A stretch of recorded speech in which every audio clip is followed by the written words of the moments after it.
Hi everybody, Teching 101 here, once again, with my sidekick, Barry the Brick. He's a vampire now. What are you gonna do?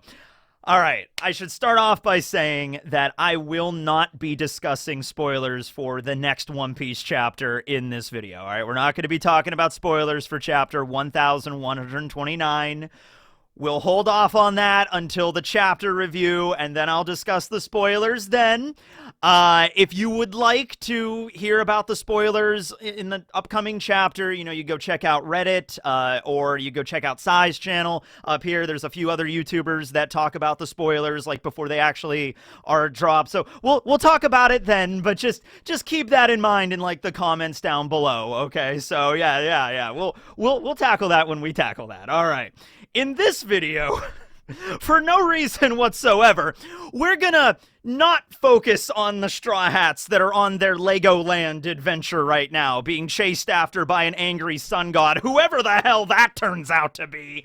Or we're not gonna focus on Luffy and Nami and Sanji, Zoro, Chopper, and Usopp right now. We're gonna change gears a bit, and we're gonna look at the other Straw Hats that are on the boat. That's a point of discussion, right? Okay, check it out, guys. Remember, there's Straw Hats on the boat. Don't we want to know what's going to happen with Frankie in this arc? Hey, look, Frankie didn't have a lot of stuff going on in Egghead. We all thought Frankie was going to have a major role to play in Egghead. He was going to get, like, upgraded with, like, laser cannons or whatever. I know he already has a laser cannon, but, like, a bigger laser cannon, right? Well, I guess he already has that, too, with the Frankie Shogun, but an even bigger laser cannon. So, who knows? Maybe Frankie and Elbaf will really have a chance to shine. We have Brook, we have Jinbei. By the way, while we're on the discussion of Jinbei, here's a question. The Sunny went missing as well with all the other Straw Hats that are in Legoland right now, right? Jinbei was the helmsman. Why wasn't Jinbei on the ship when all of the Straw... Like, he should have been at the wheel. Jinbei! You're like, oh, man, I'm tired of driving. I'm gonna go over to the giant ship and get wasted. It's like, look, oh, this absinthe good. Oh, no, the ship!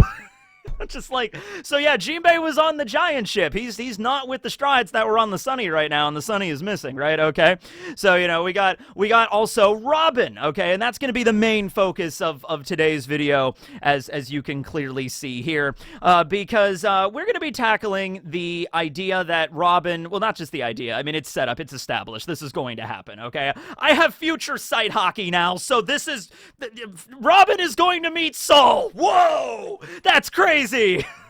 Well, that would actually be really sad if Oda doesn't do that now. If Oda's just like, you know what? She's not gonna meet Saul. Saul died of a pre-existing heart condition 2 hours before Robin got a chance to reunite with him. How's that?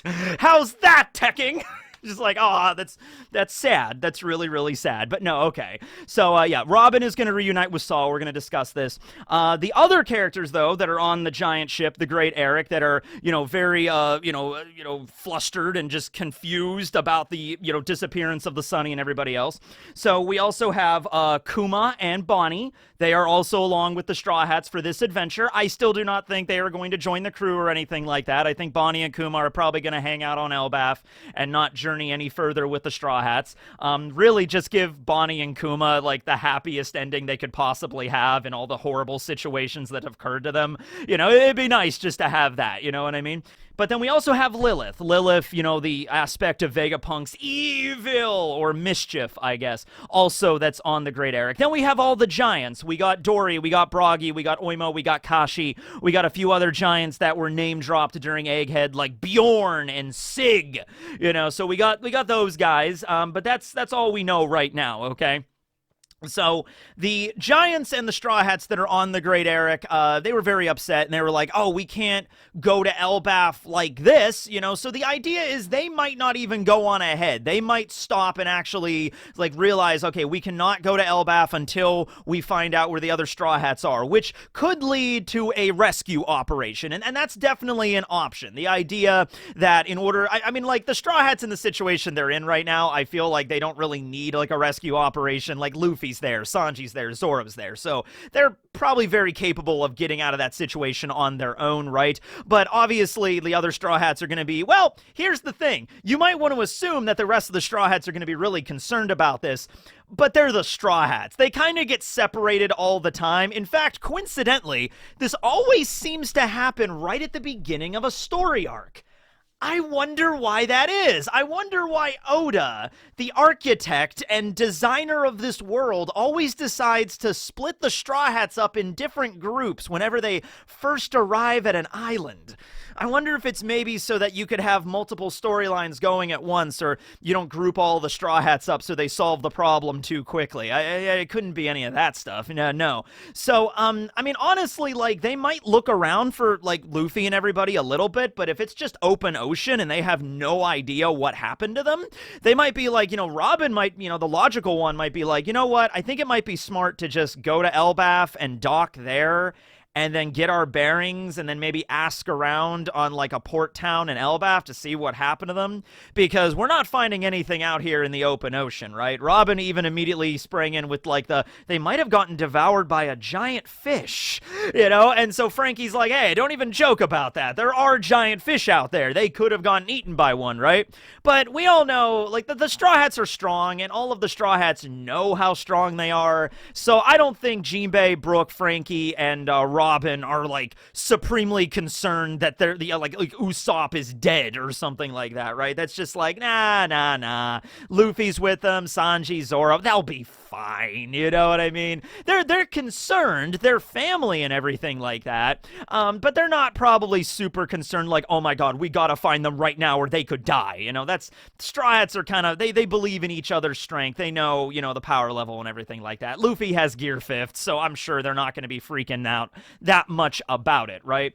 So there could be a rescue operation. Let's leave that on there, but, like, let's talk about once the Straw Hats actually get to Elbaf, because this could be an interesting thing where, while Luffy's group is doing the adventure with the the Lego City and everything like that, we also have another plot line going on, and that plot line, by the way, could involve a lot of the other giants on Elbaf. Elbaf is a big country, okay? And if it's anything like in Norse mythology, where there's different realms connected to Yggdrasil, the world tree, we could have various kingdoms in Elbaf, okay? And I want to be in Elbaf for a while. I don't want this to be like a quick, like, just in and out, quick pit stop arc, and then we move on to Lodestar or even Laugh-Tale or whatever. I want to hang out in Elbaf for a while. I want to explore this nation, and there's a lot of stuff going on here, right? So we still don't even really know. We know Loki is the prince, but we don't even know, like, I've been saying the king of the country is Othin, because Odin, the All-Father and everything like that.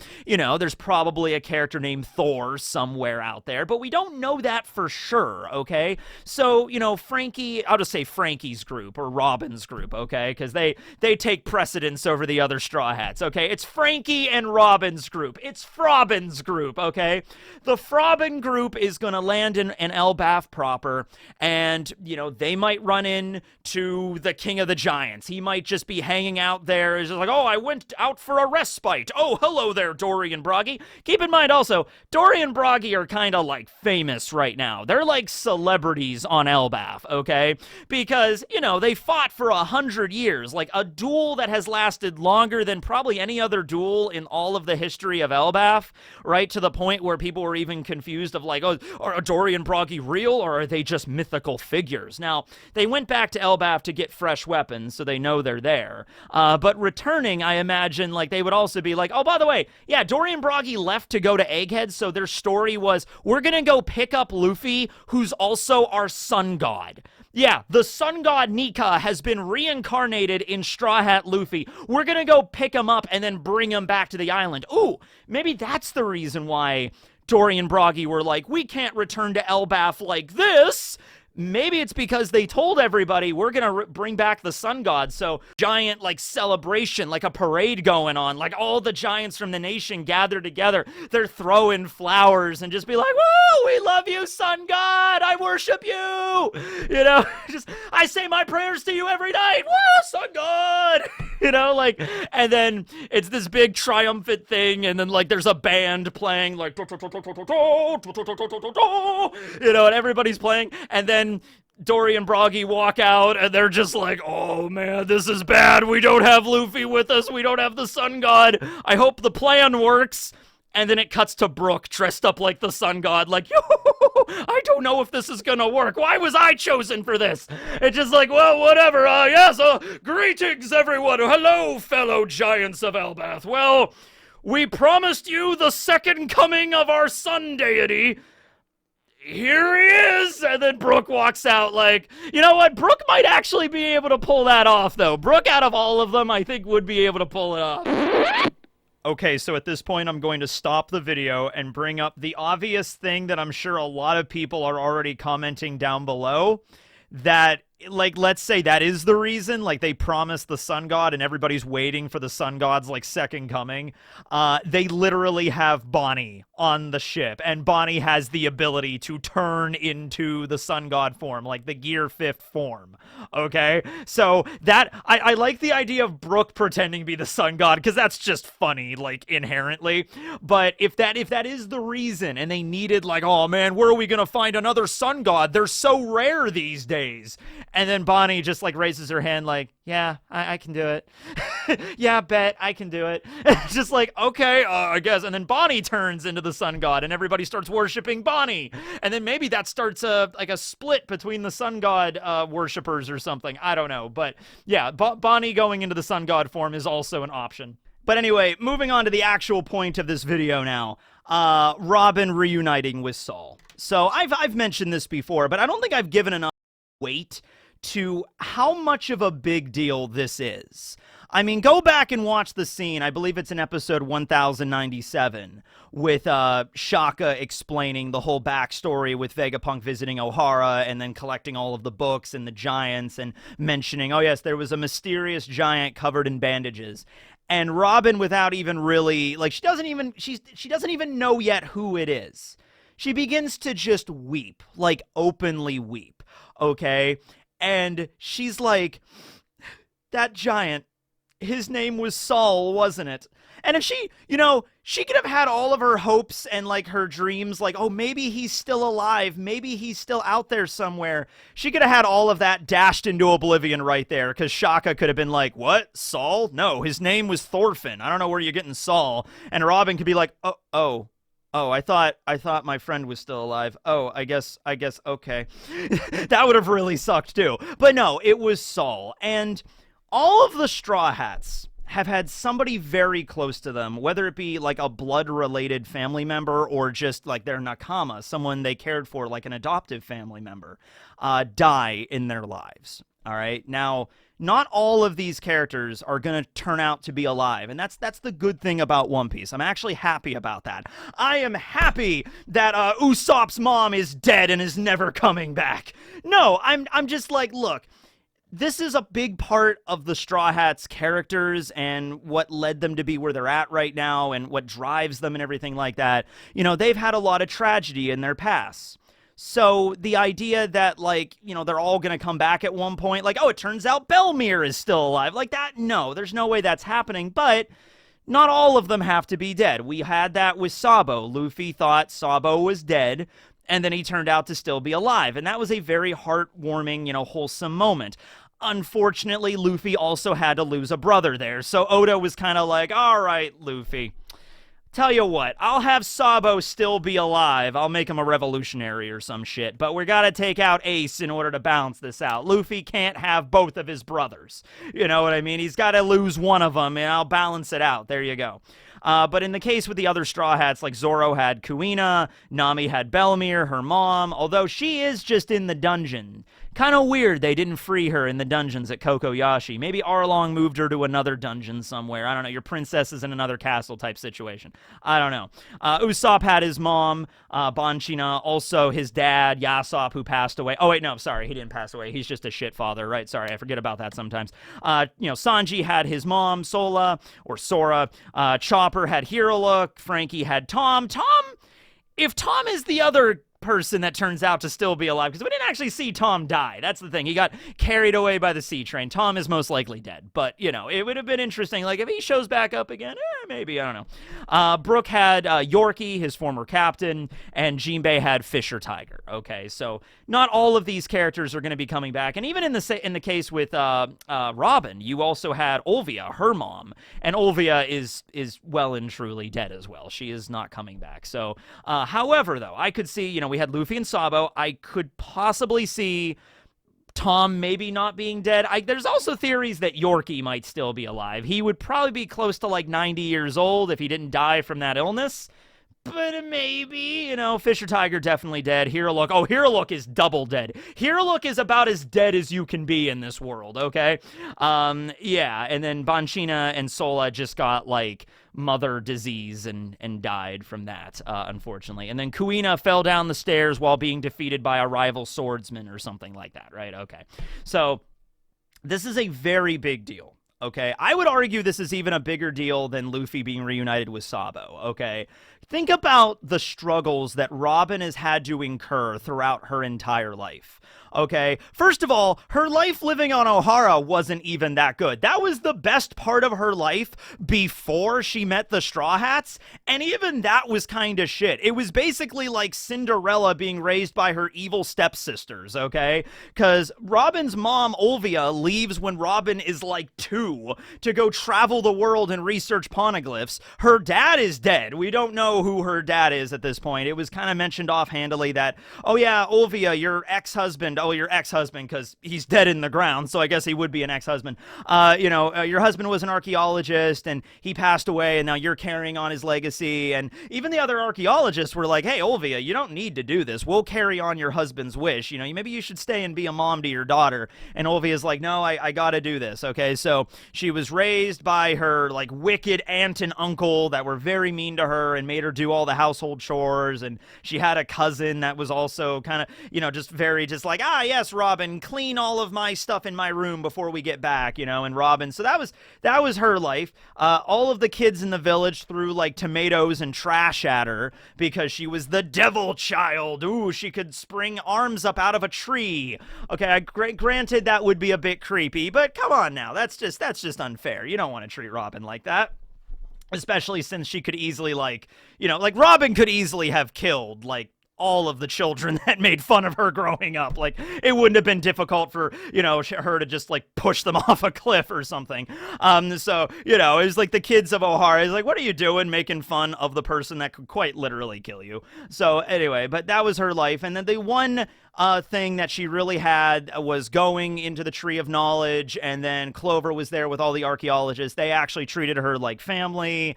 Makes you wonder why Clover didn't just adopt Robin and look after her, you know what I mean? Instead of, like, the wicked aunt and uncle on the edge of town, Olvia should have just, like, hey, Clover, can you watch my child? And Clover and the archaeologist would have probably been a much better and supportive family for Robin. But, that was her life, and, she every now and then there was some bright spots, like when she had her birthday party and everything like that. And then Saul washed ashore one day, and Saul was, I guess Clover was also Robin's friend, but Saul was like one of Robin's very first friends that she actually met. And it's such an unlikely, event, because you'd think, like, a giant, like, imposing large man would be, like, terrifying or whatever, but Robin was just like, oh, hello, my name is Robin, what's your name? He's like, oh, my name's Saul. Nice to meet you there, Robin. He's like, okay, and they form a friendship together, right? And they don't know each other for very long, only a few days until the Ohara incident occurs.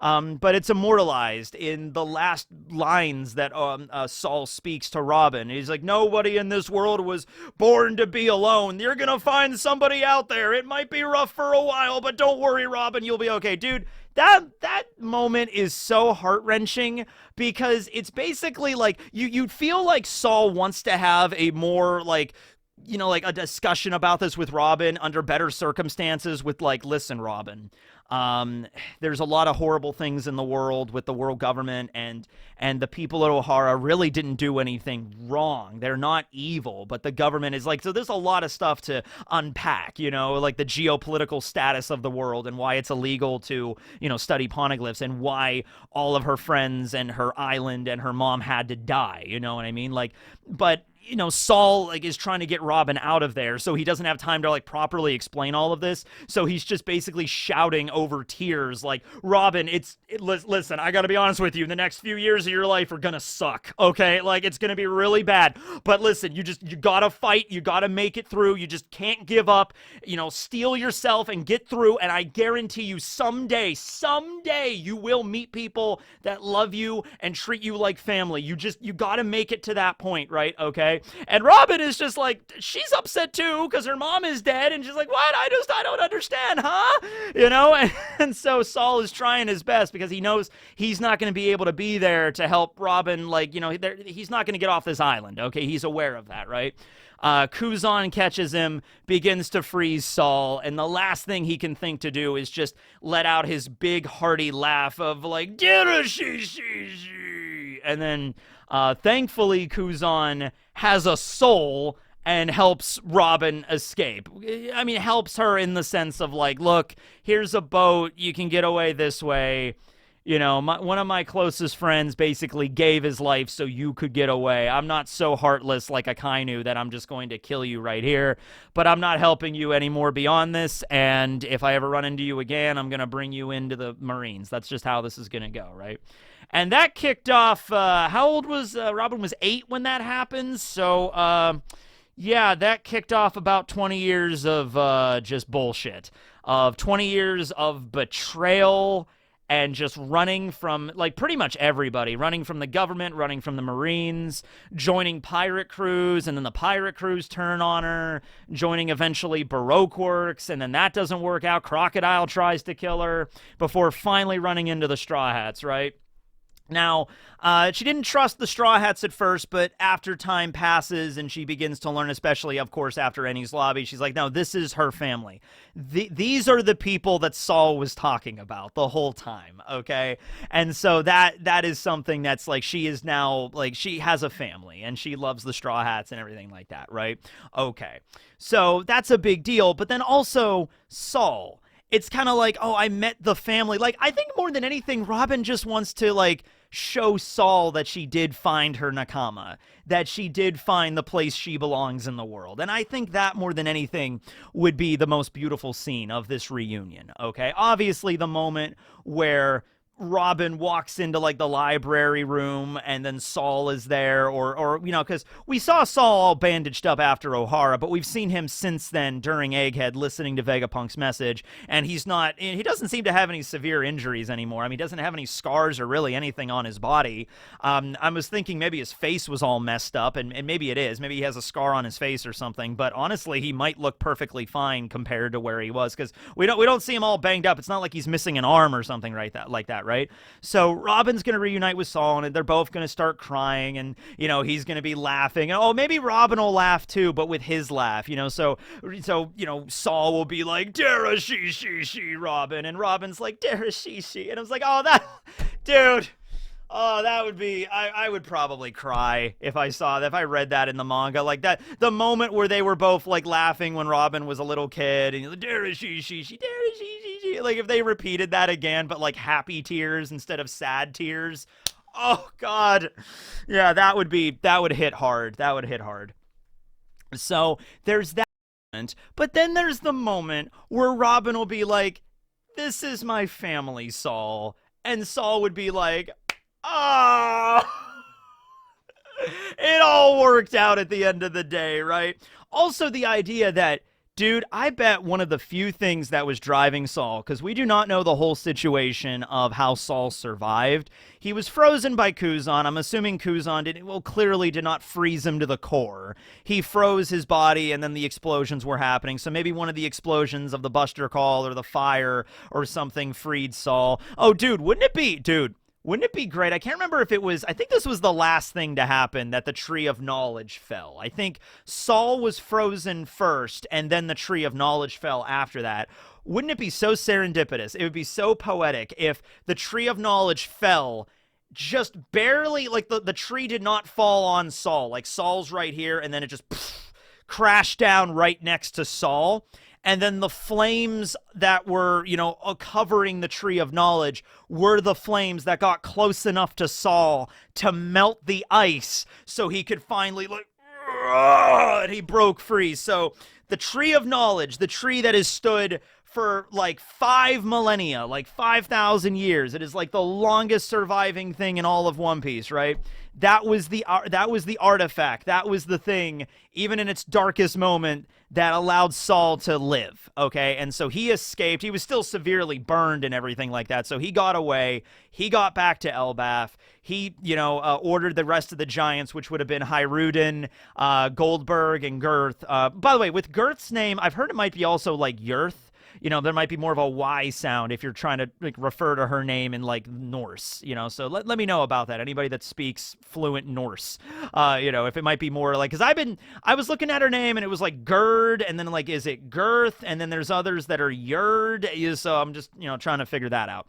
At any rate, that could be what freed Saul. And like the thing that was driving him most though was like, I gotta live. Because I gotta see Robin again, and he couldn't go out in the world and try to find her when Robin was running around, like trying to survive, because he's an enemy of the government, and he knows that if he goes out there in the world and he gets found, I mean, he's a giant. He's not exactly like low profile, you know what I mean? If the government saw Saul wandering around, they would either execute him or drag him to Impel Down, one of the two, you know what I mean? So Saul had no choice but to seek refuge in Elbaf and just hope that Robin survives, and just hopes that one day she'll meet her family, and then maybe they'll be reunited. But that's something that's got to be driving Saul in a big way, okay? So after the tearful reunion and Saul meets the Straw Hats, he meets the family and everything like that. Saul's like, oh, I'm so happy for you, Robin. Everything worked out. And at that point, we have the library. Okay, now, Vegapunk already read all the books in the library, and even though the Stella is dead, that also means Lilith would have a backup of that. Lilith would also know everything about O'Hara and everything like that as well. There's, like, scientific research in there, but I'm curious if there's also going to be other stuff in the books that were salvaged from O'Hara, like something that might be like Olvia's journal, or some books that Olvia wrote in, or something that Clover wrote in, maybe not necessarily something that's indicative of researching the Void Century, but more of just like a message to people. Like maybe Clover knew that, like, hey, like Clover was on the run from the government for a long time. He had to know that at some point they were going to catch up with him and he was going to die. Okay, so Clover might have wrote something down in a book somewhere in one of the, maybe books of O'Hara, and just been like, if anybody finds this, just know that, yada, yada, yada. Yeah, if anybody finds this, yada, yada, yada, whatever, okay, go pick yourself up a cookie, whatever. No, but he might have wrote something down important. Olvia might have done the same thing. And here's an idea. There could be, like, hidden code in those books too, like a cipher kind of situation, right? That only the scholars of O'Hara would be able to know about. So Saul ordered the books to be saved and salvaged, and they were, but Saul would have no idea, probably wouldn't understand a lot of the contents of those books, because Saul is not an archaeologist, and he certainly wouldn't understand any kind of cipher. Vegapunk would understand the research, but it's pretty much impossible to solve a cipher unless you know, like, the key to certain ciphers, right? Or even that one is present. So Vegapunk might have researched the books and might have been like, oh, yes, that's all the information O'Harans knew and everything like that. But it might come down to Robin to be the one to be like, wait a minute, there's a code in here that you guys didn't know about. Okay, and then Robin's the only one that would be able to break it, So there might be more stuff to learn from the library and the books that were salvaged from O'Hara than just the stuff that Vegapunk read. It might be like Robin looking at it might shed new light on this. So I'm really excited for that, right? Absolutely. But yeah, and then, whatever adventure the Straw Hats have on Elbaf, that'll involve Othin or Thor or Loki or whoever the main antagonist of the whole arc will be, or wherever this is going. Sun God, religion is going to be involved here, definitely, right? And Saul could pal around with the Straw Hats on this whole thing. We could have a moment where during the final battle at Elbaf, during Ragnarok or something, you could have Saul and Robin teaming up. Like Robin turns into Demonio and fights alongside Saul or something. That would be really cool, man. And I'm not saying Saul will travel with the Straw Hats beyond Elbaf. I think he's going to probably stay on Elbaf where it's safe, relative compared to the rest of the world, at least until the end of the story when the government is, like, the Tenryubito system is abolished and the revolution occurs and everything. Maybe then Robin and Saul could, oh, okay, you're cool. We can, hang out more. We don't have to worry about you living in, secrecy where the government killing you or whatever. That's all taken care of right now, right? But for right now, yeah, Saul would have to stay in Elbaf. But still, we could have some cool moments with, Saul, fighting against an evil giant or something. I don't know. We'd see it. All right. Well, anyway, that's the video about the Straw Hats on the boat. And also, Jinbei, Brooke, and Frankie, yeah, they'll be involved with that stuff too. But I mainly wanted to focus on Robin in this video. So anyway, thanks for watching, everybody. Go check out Sai's video up here on spoilers if you're interested in the spoilers for 11/29. I also wanted to extend my hopes and concerns for everybody living in Florida right now when the hurricane is about to hit pretty soon. Stay safe. Please evacuate to shelters and just, I've only been to Florida one time and it was during hurricane season and that wasn't even that bad of a hurricane season, but it was pretty bad. So please, everybody, stay safe down there. Yeah, thanks for watching, everybody. This will be Teching 101 signing out. Later.